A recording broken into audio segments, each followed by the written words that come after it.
presentation on the Quds Day. We have just received news that around 50 to 60 people in Pakistan have passed away in celebration of the Quds Day, and around more than 100 are injured. So let us recite Surah Fatiha for these people who are commemorating this event. Surah Al-Mubarakatul Fatiha.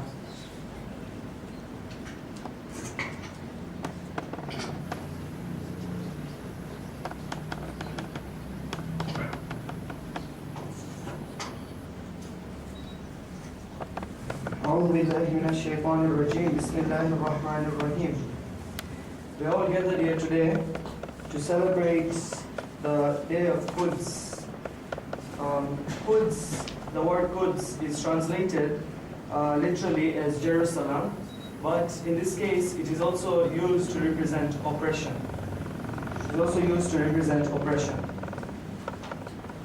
Today, briefly, I'll just be explaining the whole concept behind the day of Quds and its application from that time when it was originated to present time.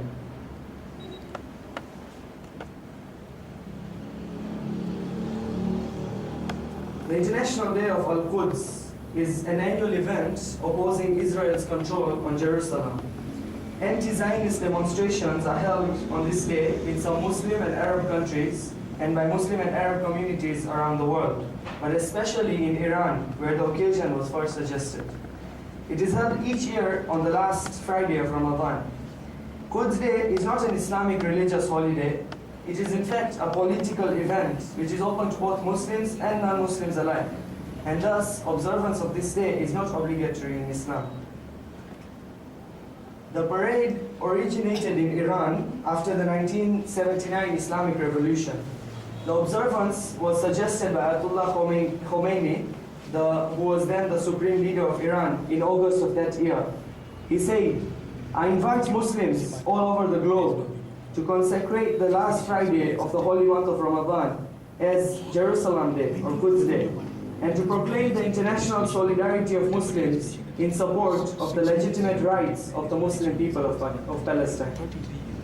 He went further on to say, "For many years I have been notifying the Muslims of the danger posed by the usurper Israel, which today has intensified its savage attacks against the Palestinian brothers and sisters, and which in the south of Lebanon in particular is continuously bombing Palestinian homes in the hope of crushing the Palestinian struggle.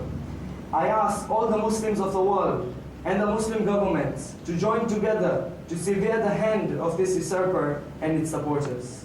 I call on all the Muslims of the world to select as Jerusalem Day the last Friday of the holy month of Ramadan, which is itself a determining period and can also be the determiner of the Palestinian people's fate.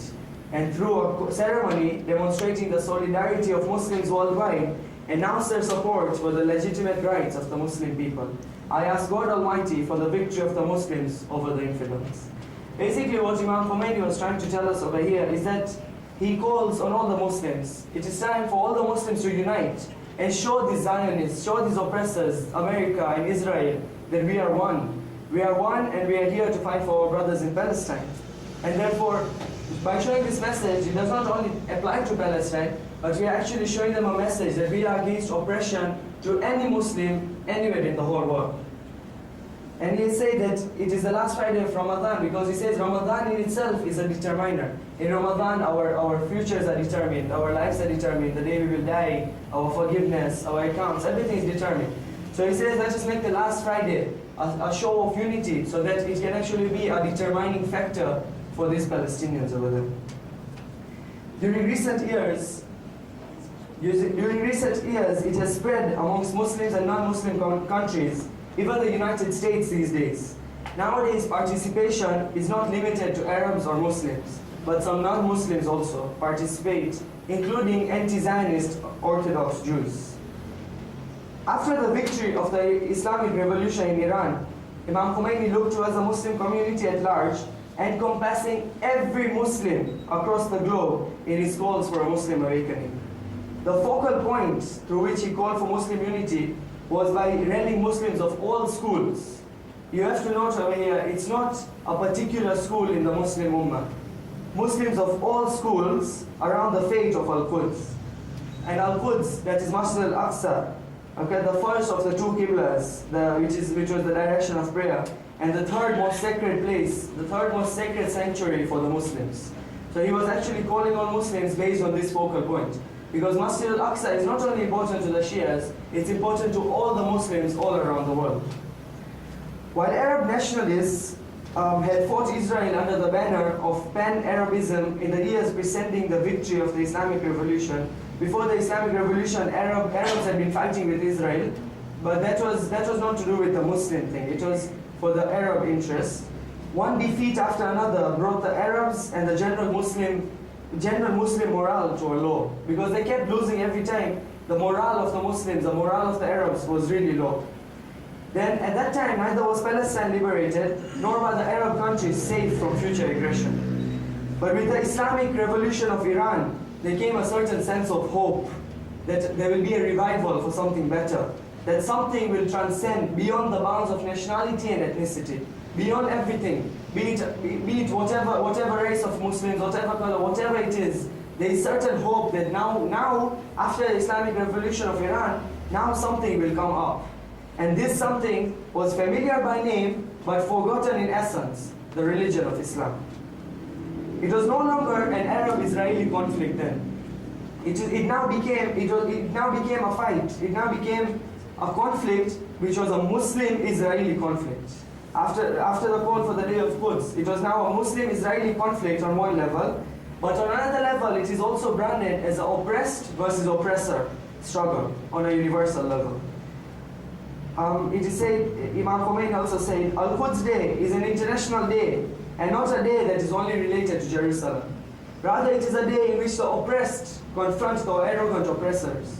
It is the day in which the Muslims must rise up to save Al-Quds and save our Lebanese brothers from this oppression. It is the day in which we must free all the oppressed ones from the shackles of the arrogant oppressors. If you remember, on the Majlis we recited on the 23rd, we spoke about what Imam Ali says in his will. And one part of the will was support the oppressed and oppose the oppressors. So actually, this is a following of the will of Imam Ali, shown over here. Now, while some Muslims around the world hold processions, as you can see the pictures, they show different processions. While some Muslims around the world hold processions to demonstrate solidarity for the oppressed on Al-Quds Day, there are still many, specifically Muslim countries, who let Al-Quds Day pass as if it were any other day. In Imam Khomeini's vision, he says, those who do not participate are the ones who oppose Islam and are in agreement with Israel. Practically, this makes sense.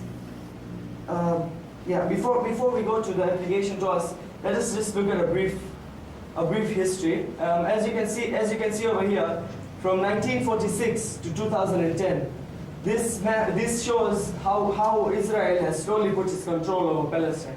The green represents Palestinian land, the white represents the occupied land. We cannot even call it Israel, we call it the occupied Palestine. Over the years, slowly Israel has been dominating, until at present, if you look at the last picture over there is very little left of Palestinian land, and it is all occupied land already. Now, while some Muslims around the world, they hold processions to demonstrate this solidarity, others some people let it pass. Now let us see how it applies to us. The Holy Prophet Muhammad sallallahu alaihi wasallam has said,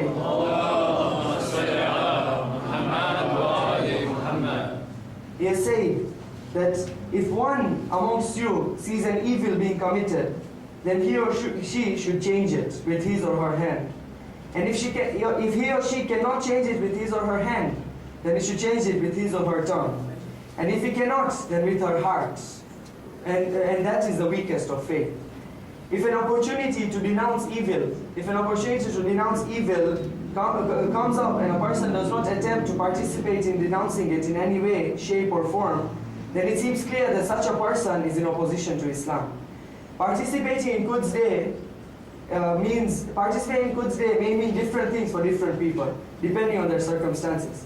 For example, a person who is in Palestine, who is being bombarded by oppressors day in and day out, may have the duty to take up arms and go and resist the aggressor with guns and everything. But at the opposite end of the spectrum, one who is incapable of doing anything tangible, like standing up there, taking a gun and trying to shoot them, to confront this oppression, he should at least condemn the acts of the injustice in his or her heart and try to spread the message amongst others. Every person, each person in his or her position in life should uphold the principles represented by Al-Quds Day. Proponents of justice are spanning the ages have underlined the need to challenge this oppressor. Through this challenge, though this challenge may take different forms and manifest itself on different levels, but we must all challenge this oppressor at some level. Allah subhanahu wa ta'ala has made it known to us clearly in the Holy Quran that we are the best of people. And in that we enjoin the good and forbid the evil, and we believe in Allah.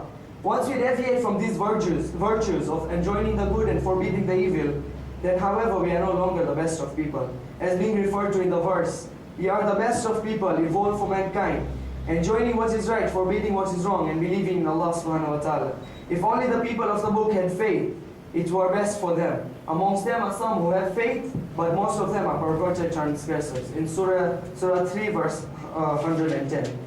So therefore, just to summarize everything, the main message on the day of Quds for us, this small community here in Malaysia, and as a message to every Muslim around the world, in our community and out, the main message is this: it all comes down to you. Because we may not be able to take up arms and go and fight the oppressors directly, but we can do every small bit to help out in our way. And when we say oppression, of course, Quds Day is related to Palestine, but any oppression we may see, even if it's a non-Muslim we see on the road who is being oppressed, we must help them. There are people in Pakistan, there are people in Lebanon, there are people in Afghanistan, all around the world, in Africa, in India, everywhere there is oppression going on. And only when the Muslims unite together and stand as one united force against oppression will truly, Imam Sahib al-Asri wa Zaman, come. It is only during this time when he will come and he will lead us towards eternal salvation. Wassalamu alaikum wa rahmatullahi wa barakatuh.